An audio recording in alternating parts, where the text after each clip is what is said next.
क्या हो अगर आप किसी वीडियो गेम में फंस जाएं और आप वहां से तब तक बाहर नहीं आ सकते जब तक कि आप उसके सारे लेवल पार ना कर दें। पर अगर आप ऐसा नहीं कर पाए तो आप पूरी ज़िंदगी उसी वीडियो गेम में फंसे रहेंगे। कहानी की शुरुआत में हमें 1996 का वक्त दिखाया जाता है। हम एक बीच पर एक आदमी को देखते हैं जिसे वहाँ एक गेम मिलती है। उसके ऊपर लिखा था जुमांजी। वो आदमी उसे अपने घर ले जाता है और अपने बेटे एलेक्स को दे देता है। उसी रात को जब एलेक्स सो रहा था तो उस गेम में से कुछ आवाज़ें आना शुरू हो जाती हैं। जब एलेक्स उस गेम को खोलता है तो उसमें से एक हरी रोशनी निकलती है जो एलेक्स को गायब कर अपने साथ किसी दूसरी दुनिया में ले जाती है। इसके बाद कहानी प्रेजेंट में आती है और हम एक लड़के स्पेंसर को देखते हैं जो अपने दोस्त फ्रिस का होमवर्क कर रहा था। तभी उसे फ्रिस का मैसेज आता है जो स्पेंसर को एक जगह बुलाता है। दरअसल वो जगह उसी लड़के का घर था जो कुछ सालों पहले गायब हो गया था। वहाँ स्पेंसर फ्रिस को उसका होमवर्क दे देता है और वो दोनों स्कूल चले जाते हैं। पर वहाँ उनके प्रिंसिपल को पता चल चुका था कि फ्रिस हमेशा अपना होमवर्क स्पेंसर से करवाता है। वहीं हम मार्था और बेथनी को भी देखते हैं जिन्होंने अपने टीचर्स की बात नहीं मानी थी। इसीलिए प्रिंसिपल उन चारों को एक कमरा साफ करने की सज़ा देते हैं जहाँ काफ़ी सारी पुरानी चीज़ें रखी थी। उन्हीं पुरानी चीज़ों में से फ्रिस को एक वीडियो गेम मिलती है जिस पर लिखा था जुमांजी।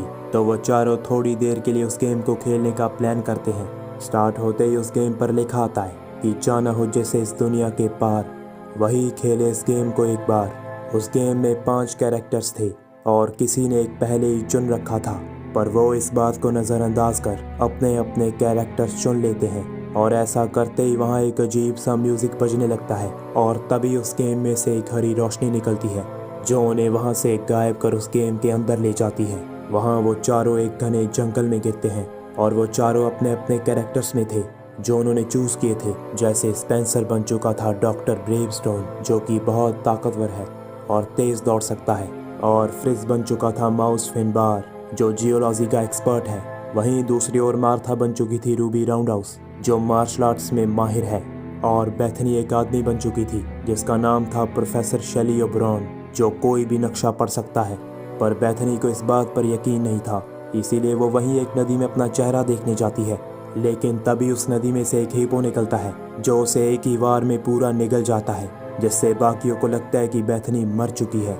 लेकिन तभी आसमान से एक आवाज़ आती है और बेथनी दोबारा उस जंगल में आ गिरती है, और तब उन्हें पता चलता है कि उनके पास सिर्फ 3 लाइफ्स हैं। बेथनी की एक लाइफ खत्म हो चुकी है। अगर उन्होंने वो सारी लाइफ्स खत्म कर दी तो वो उसी गेम में फंस जाएंगे और वहाँ से कभी भी बाहर नहीं आ सकेंगे। पर तभी वहाँ बहुत सारे हिप्पोस आ जाते हैं और उनके पीछे पड़ जाते हैं। उनसे बचने के लिए वो चारों उस जंगल से बाहर निकलने की कोशिश करते हैं, पर तभी नाइजिल नाम का एक आदमी वहाँ गाड़ी लेकर आ जाता है जो उन्हें वहाँ से ले जाता है।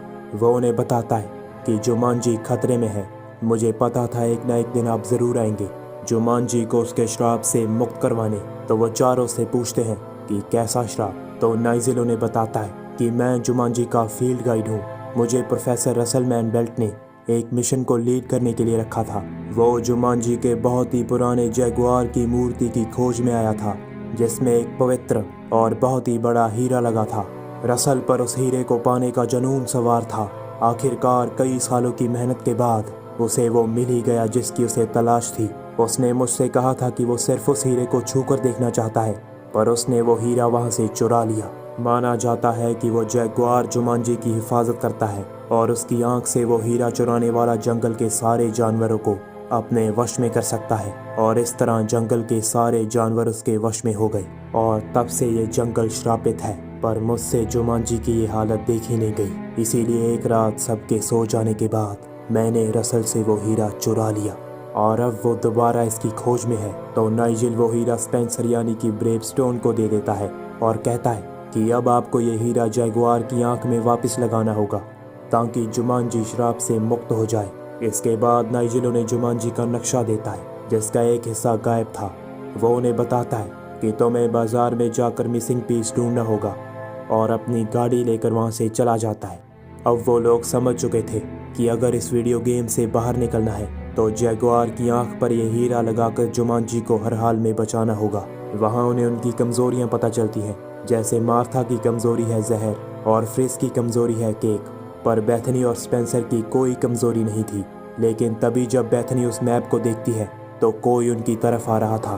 तभी एक मिसाइल उनके बीच से गुजरती है और बहुत सारे मोटरसाइकिल पर सवार आदमी उनके पीछे पड़े थे, जिन्हें माइटी रॉर्स कहा जाता है। उनसे बचने के लिए स्पेंसर और उसके साथी वहां से भागने लगते हैं, पर माइटी रॉर्स उन पर लगातार गोलियां दाग रहे थे।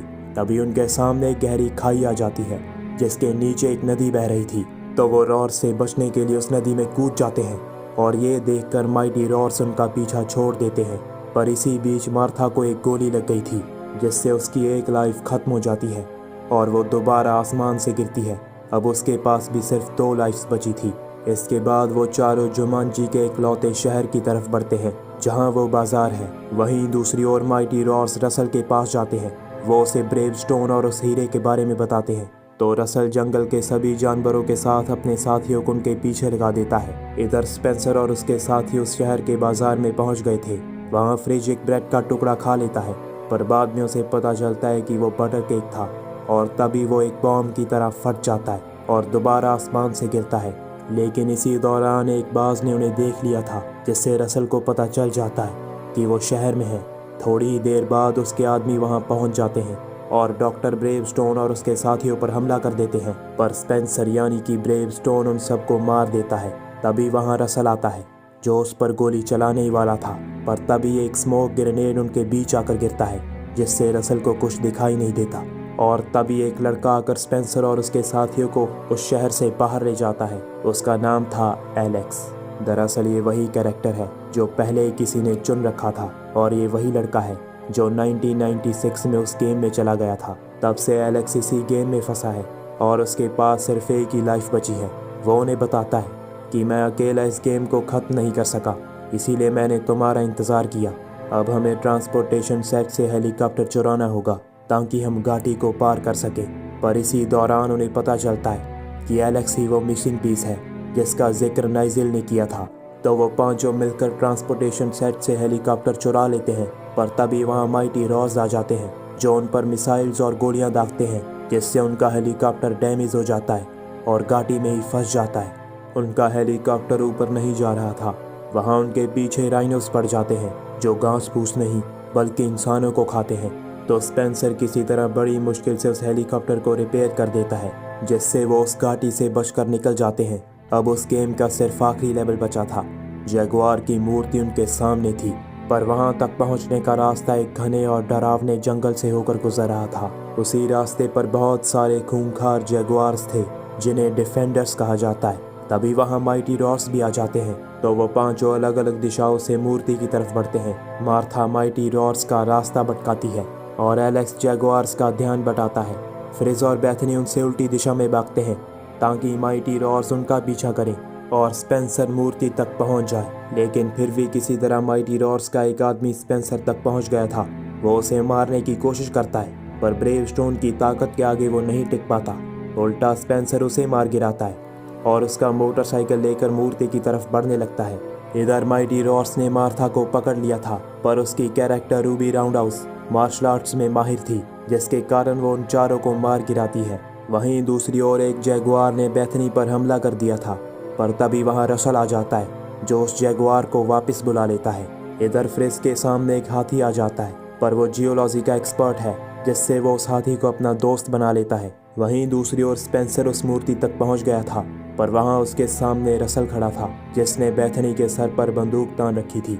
वो स्पेंसर से कहता है कि हीरा मुझे दे दो, वरना मैं प्रोफेसर ओबरॉन को मार दूंगा। पर हीरा तो फ्रिज के पास था, तो रसल उस पर गोलियां चलाता है, जिस दौरान वो हीरा उसके हाथ से छूट जाता है और जहरीले सांपों के बीच जा गिरता है। तो मार्था जाकर उसे उठा लेती है, लेकिन इससे पहले रसल उसे गोली मारता। एक सांप मार्था को डस लेता है, क्योंकि उसकी कमजोरी जहर है। तो स्पेंसर समझ जाता है कि वो दोबारा आसमान से गिरेगी, तो वो उस मोटरसाइकिल को लेकर मूर्ति के ऊपर चला जाता है। जब मार्था दोबारा आसमान से गिरती है, तो स्पेंसर वो हीरा उससे ले लेता है और जगुआर की आंख में लगा देता है, जिससे जुमांजी का श्राप मिट जाता है और रसल राख में बदल जाता है। थोड़ी ही देर बाद उनके पास नाइजिल आता है, जो उन्हें कहता है कि पूरा जुमांजी आपका शुक्रगुजार है, आपने जुमांजी का श्राप मिटा दिया है। और उसके ऐसा कहते ही वो सब अपनी दुनिया में लौट जाते हैं।